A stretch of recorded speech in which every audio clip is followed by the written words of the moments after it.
Ողջույն, Ռեալպոլիտիկն է եթերում եւ այսօր մեր տաղավարում հյուրընկալել ենք Հայաստանի Պաշտպանության նախարարի մամլո քարտուղար Արծրուն Հովհաննիսյանին։ Բարև ձեզ։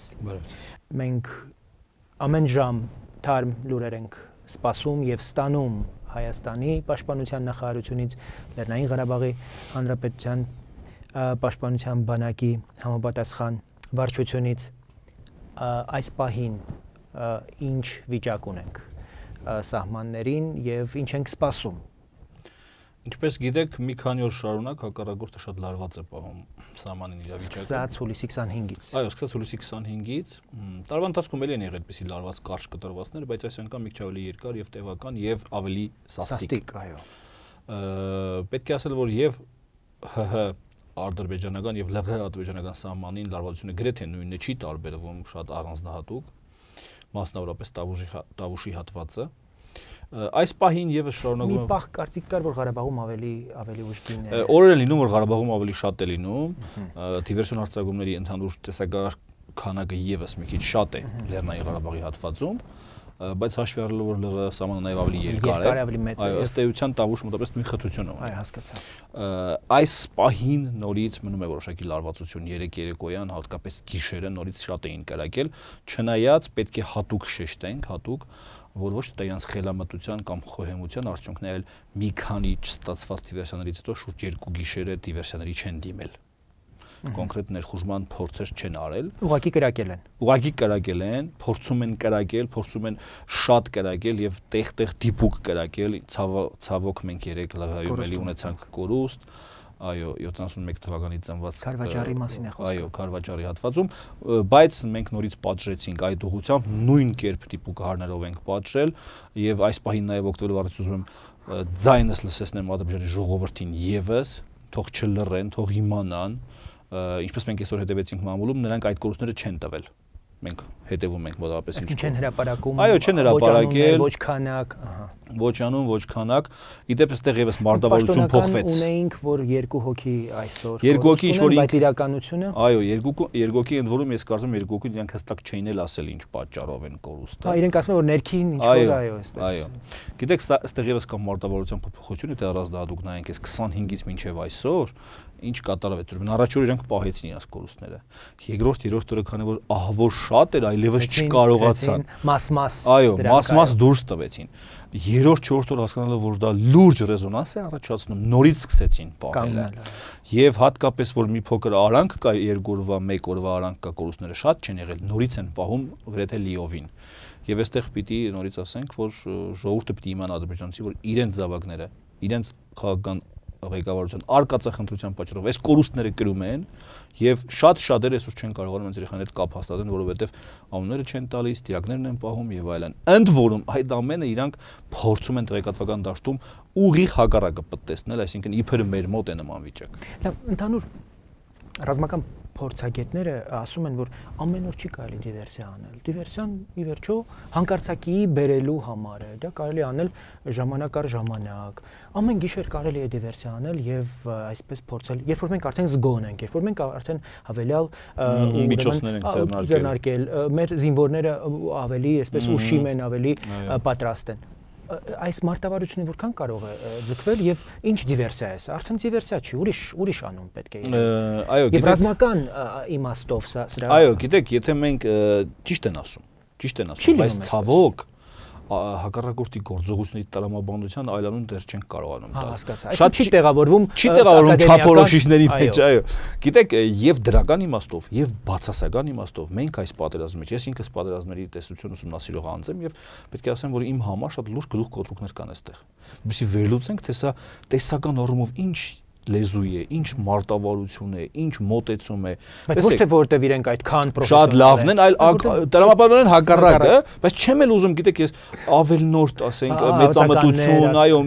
թերագնահատել, զինվորականները երբեք չեն թերագնահատում, մենք երբեք չենք ուզում հակառակորդին թերագնահատենք, հակառակորդը տեսնում եք շատ նենգ է, շատ զինված է, շատ ագրեսիվ է, շատ տրամադրված է։ Այլ հարցը, որ ձեր բարձրացած հարցը շատ տեղին է, ինչքան կարելի է հատուկ նշանակության զորքերին ռասխոդնի մատերիալ կոչված չագերտավոր ուղարկել ամեն գիշեր։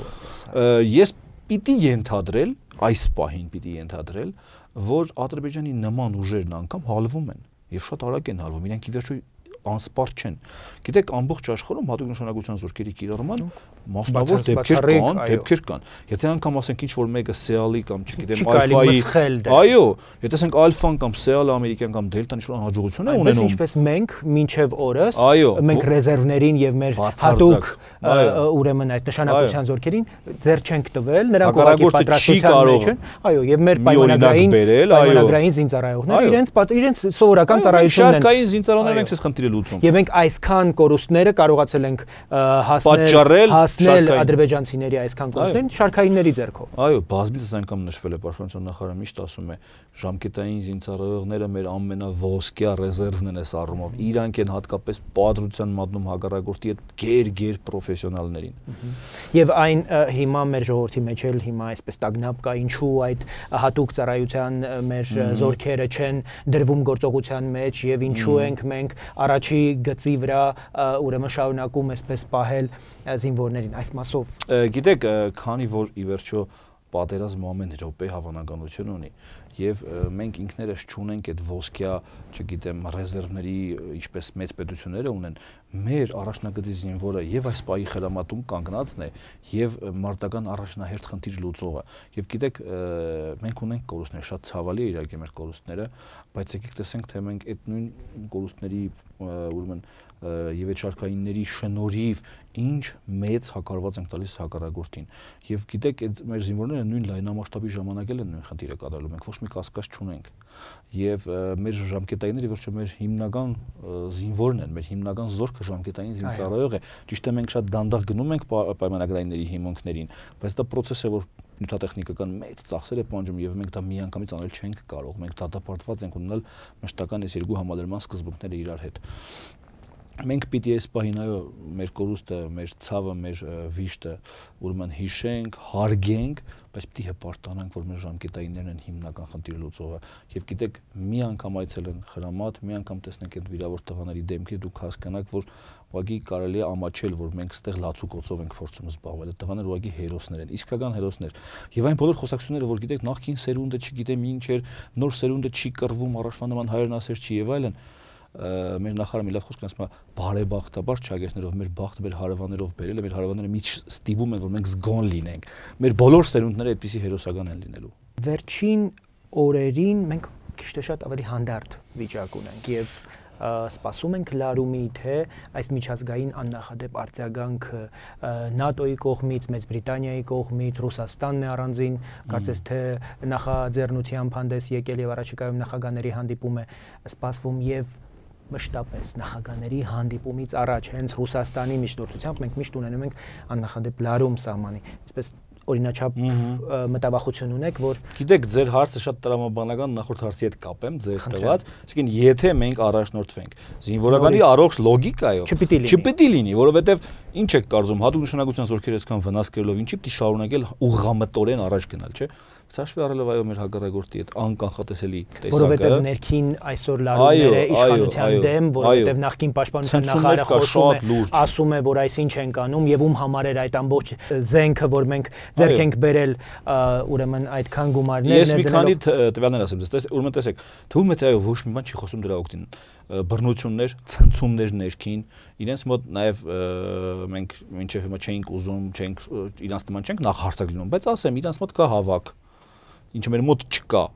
Իրանց մոտ արգելում են շատերին դուրս գալ, իրանց մոտ բոլոր ընդդիմախոսներին հավաքում, բռնում են, կալանավորում են, աքսորում են, չգիտեմ ինչ են անում, փակում են։ Խաղաղության կողմնակիցներին այսօր Արիֆ Յունուսին արդեն կալանավորեցին, երկու օր առաջ նրա տիկնոջն էին ձերբակալել։ Շատ լուրջ շարժում կա իրանց մոտ։ Եվ մի բան էլ ասեմ ձեզ, իրանք նաև դիակներ ունեն միջանկյալ գոտում, շատ դիակներ ունեն, մենք ինֆորմացիա ունենք, մենք տեստ ունենք, մենք զգում ենք, մենք իրենց բոլոր շարժերը գիտենք, որը ուր են գնում, իրանց փորձերը գիտենք, տխուր փորձերը։ Դեպ նրանց ռազմական փորձագետները այսօր ուզում են հասկանալ ինչպես է հայկական կողմը իմացել միանգամից մի քանի ուղղություններով ադրբեջանական շարժը եւ դիվերսիաների ուրեմն մենք հուսանք, որ այդ իրանց ռազմական փորձագետների, եզակի ռազմական փորձագետների, որոնք շատ ավելի խելացի են, քան որոշում կայացնողներ, այո, գոնե իրանց ձայն, իրենց ժողովուրդը կլսի։ Ի վերջո մենք ադրբեջանցի ժողովրդի թշնամին չենք։ Ադրբեջանցի ժողովուրդը պիտի իմանա, որ ինչ սխալ բաներ են կատարվում։ Իրանք դիակներն չեն կարողանում անել։ Այո, այս ամեն ինչը հաշվի առնելով թվում է թե պիտի չանեն։ բայց ելի եմ ասում ցավոք ադրբեջանցին ադրբեջանցի է մնում, թուրքը թուրք է, ինչպես ասվում է, եւ այո նախագահների հանդիպումից առաջ կարելի է ինչ-որ առումով զգուշությունը գոչ անել, բարձրացնել, այո, զինված ուժերը այսօր բարձրացած է, իր զգոնությունը, զինված ուժերը իր խնդիրը լավ գիտի, հակառակորդի բոլոր տեղաշարժերը մենք վերահսկում ենք, մենք շատ լավ գիտենք իրանք ինչ կուզենան անեն, ինչպես են սովորաբար անում, եւ այո, պետք է սա ինչ-որ առումով համարել որոշակի խաբուսիկ հանդարտություն, որին պետք է շատ զգուշ վերաբերվել։ Իսկ մենք այդ տեխնիկայի շարժերին որքանով ենք տիրապետում, մենք տարբեր կայքեր, տարբեր լրատվամիջոցներ, այսպես մենք շատ լավ գիտենք իրանք տեխնիկաները ուր են տանում, ուր են բերում անգամ շարժեր են անում, որոնք մենք ինչ ենք անում, այսինքն գիտեք, մեր պատրաստության առումով այո, մենք պատրաստ ենք, մեր բարեբախտաբար մենք ավելի այս պահին առանց ավելնորդ գովազդի ասեմ, որ մենք բարեբախտաբար ավելի հղկված համակարգ ունենք այդ առումով, այսինքն շատ ճկուն, այո, բերելու մարտական վիճակի կամ ասենք տեղափոխելու եւ այլն։ Մենք տեսնում ենք իրանք ուր են տանում, խաբելու համար ուր են տանում, հետո տանում այլ տեղ եւ այլն, ամեն ինչ մեզ համար շատ པարզ երևում է։ Իսկ մենք ինչ որ մարտական պատրաստության ինչ որ աստիճանի բերել ենք մեր զորքերը կամ ներքին օգտագործման ինչ որ արտակարգ։ Մենք բարեբախտաբար լրացուցիչ ռեզերվի խնդիր չունենք, զորավակ չենք հայտարարել, զորքերի լիարժեք բացազատում եւ ծավալում չենք իրականացրել։ Մենք ունենք այդքան քայլեր, որ կարող ենք անել, եթե ադրբեջանցիները փորձեն լայնամասշտաբ այս լոկալ հրամանատարությունից համապատասխան մարտական հաշվարկների հիման վրա իրանց տեղերում ունեն իրանց զորամասերը բերված են համապատասխան աստիճանի, բայց ավել մենք չենք ծավալում, որովհետև առայժմ դրա կարիքը չկա։ Մենք չեմ ուզում ավելնորդ նորից եմ ասում ինչ որ հանգստություն հնչեցնեմ մեր ժողովրդի համար, բայց մենք մի քայլ, երկու քայլ առաջ արդեն տեսնում ենք մեր քայլերն ինչ պետք է անել հագամարության։ Թուրքիան եւ Ադրբեջանը ինչ որ աննախադեպ այսպես մերձեցման խոստումների ուրեմն իրար դաշտ են տեղափոխվել, երեք Թուրքիայի զինված ուժերը ասացին, որ իրենք այսպես մնացորդ մնում են ադրբեջանցիների կողքին եւ աջակցելու են նրանց, որքանով է սա իրական այն իմաստով, որ վերջո ՆԱՏՕ-ն եթե անհանգստություն եւ հայտարարությամբ հանդես է գալիս այս հակամարտության վերաբերյալ, կարող է թույլ տալ, որ Թուրքիան ընդհանրապես միջամտի կամ ինչ որ կերպ աջակցի Ադրբեջանին։ Այո, ինչպես երեք տեսանք Թուրքիայի ղեկավարության հայտարարությունը, ըստ էության ամենամեծ նորություն չի, որովհետև Թուրքիան միշտ այդ քայլերը փորձում է անել, առանձին ռազմավարական դաշնակցության կապեր է հաստատել եւ այլն եւ այլն։ Այո, մենք կուզենայինք միջազգային հանրության շրջությունը հրավիրել այս հանգամանքի վրա, որ Թուրքիան լինելով ՆԱՏՕ-ի անդամ փորձում է այսպիսի առանձին կոնֆերանսի անդամ երկիր, որը ցանկանում է նույնիսկ միջնորդ երկիր դառնալ, այսինքն վերջնականապես դուրս դրեց այդպիսի հնարավորությունը այս վերջին իրադարձություններից հետո։ Այո, ես կարծում եմ, որ այս առումով մենք նաեւ ունենք աշխատանք կատարելու միջազգային հանրությանը եւ համապատասխան դիվանագիտական եւ այլ խողովակներով ներկայացնելու Թուրքիայի դիրքորոշումը եւ ինչու է սա ապակառուցողական եւ ինչքանով է վտանգում ընդհանուր անվտանգության համակարգը տարածաշրջանի եւ ես կարծում եմ այս ուղղությամբ եւս լուրջ աշխատանք է տարվում այս պահին եւ չունենք որևէ լուրջ մտավախություն այս առումով։ Այո, հաշվի առնել պետք է միշտ սա, որովհետեւ Թուրքիան միշտ հստակ իսկ քայլերը հիշում ենք շատ լավ Արցախյան պատերազմի ժամանակ ինչեր էր փորձում անել եւ անվտանգային այն գլոբալ համակարգը, որի մեջ այսօր մենք ներառված ենք եւ միշտ մասնակից ենք եղել, այստեղ մենք միասին համատեղ աշխատում ենք։ Դեսպանների հետ հանդիպումներ են այս մի քանի օրերի ընթացքում, դրանից առաջ կցորդները ռազմական փոխնախարարի հետ էին հանդիպում,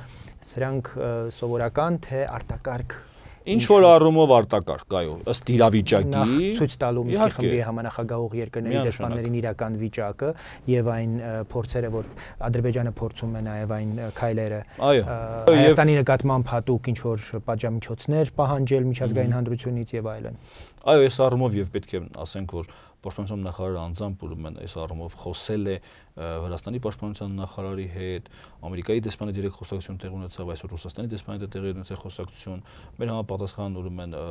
վարչության ներկայացուցիչները փոխնախարարը հանդիպեցին այո կցորդների հետ,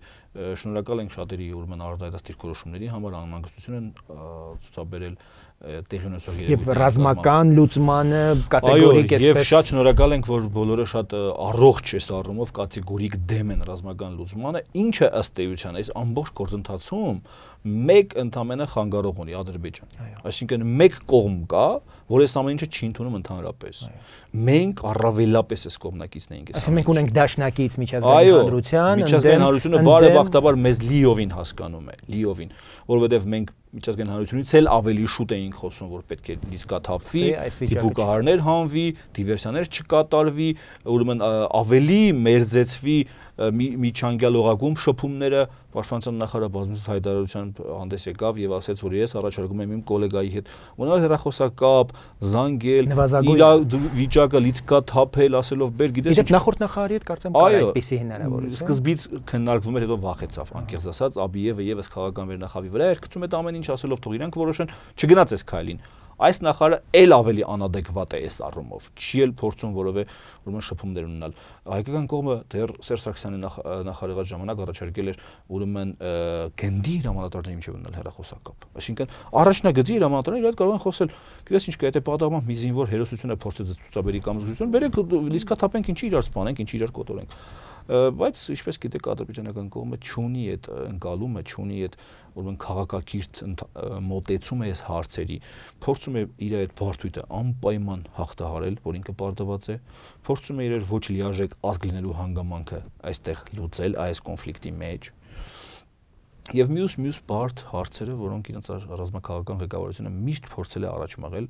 ապակառուցողական ընդհանուր ընկալմամբ։ Նախագաների հանդիպում Սոչիում նախատեսված ամսի 8-ին առանձին կարծեմ Լավրովի երեկվա հարցազրույցում արդեն նշված էր, որ հնարավոր է նաև Պուտինի միջնորդությամբ լինի միաժամանակյա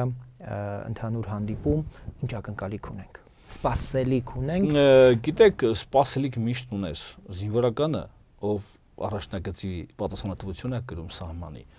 ինքը իր ակնկալիքը խաղաղությունն է առաջ հերթին։ Մեր նախարարը մի լավ խոսք ունի, ասում է, ով եթե որ զինվորականը լավագույնս գիտի խաղաղության գինը։ Մեր ակնկալիքը միշտ միգուցե դա բարձունակ է հնչում, ոմանց համար միամտություն է հնչում,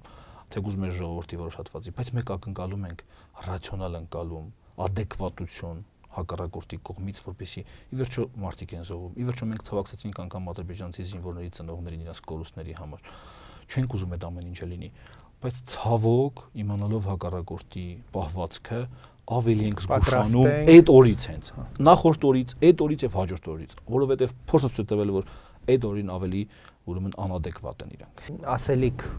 այն բոլոր մայրերին, այն բոլոր ծնողներին, ովքեր այսօր զավակներ ունեն մեր սահմաններին։ Մենք նոր անմիջապես եկանք ուրեմն հոսպիտալից, նորից վիրավորների հետ հանդիպեցինք, իրենց ծնողների հետ հանդիպեցինք, գլուխ խոնարեցինք իրենց առաջ, շնորհակալություն հայտնեցինք, որ ի վերջո գիտեք, այդպիսի զավակներ են։ Ստոպբանկի խոսքերը միգուցե ոչինչ չեն տալիս, բայց մենք էլ ենք ուզում արտասվել, մենք էլ ենք ուզում իրանց այդ կիսել այդ վիշտը, ցավը, ու գիտեք միաժամանակ հպարտությունը, որովհետև միգուցե մենք ֆիզիկապես մեր աղբերներին, մեր եղբայրներին, մեր ընկերներին կորցնում ենք մեր զինակիցներին, բայց ես կարծում եմ մեր ազգը գտնում է հերոսներ, մեր ազգը գտնում է արժեքներ, իսկ այսօր առավելապես մենք ունենք արժեքի խնդիր, ճիշտ արժեքի խնդիր։ Եկեք